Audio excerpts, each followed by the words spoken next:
Facebook, Instagram, YouTube ಸೇರಿದಂತೆ ಎಲ್ಲ ರೀತಿಯ ಸೋಷಿಯಲ್ ಮೀಡಿಯಾ ಬಳಕೆಯನ್ನು 16 ವರ್ಷದ ಮಕ್ಕಳಿಗೆ ನಿಷೇಧಿಸಲಾಗುತ್ತಿದೆ.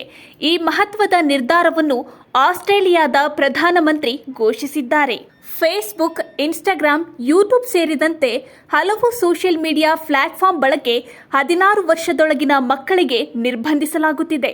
ಈ ಕುರಿತು ಮಾತನಾಡಿದ ಆಂಟೋನಿ ಆಲ್ಬನೀಸ್, ಕಳೆದ ಕೆಲ ವರ್ಷಗಳಿಂದ ಸೋಷಿಯಲ್ ಮೀಡಿಯಾ ಮಕ್ಕಳ ಮೇಲೆ ಬೀರುತ್ತಿರುವ ಪರಿಣಾಮದ ಕುರಿತು ಬೆಳಕು ಚೆಲ್ಲುವ ಪ್ರಯತ್ನ ಮಾಡಿದ್ದೇನೆ.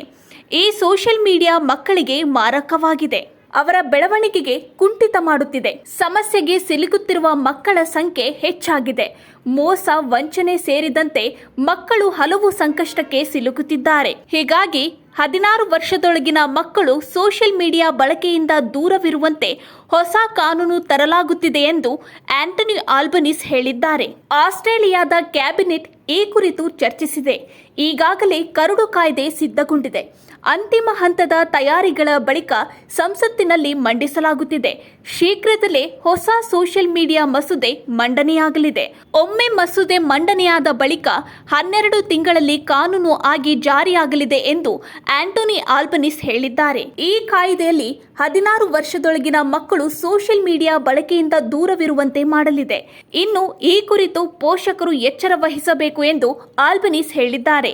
ಪೋಷಕರ ಅನುಮತಿ ಇಲ್ಲದೆ ಮಕ್ಕಳು ಸೋಷಿಯಲ್ ಮೀಡಿಯಾ ಬಳಸುವಂತಿಲ್ಲ. ಆಸ್ಟ್ರೇಲಿಯಾ ಈ ಕುರಿತು ಕಠಿಣ ನಿಯಮ ರೂಪಿಸಿದೆ.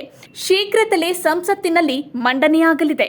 ಭಾರತದಲ್ಲೂ ಈ ಕುರಿತು ಹಲವು ಚರ್ಚೆಗಳು ನಡೆಯುತ್ತಿದೆ.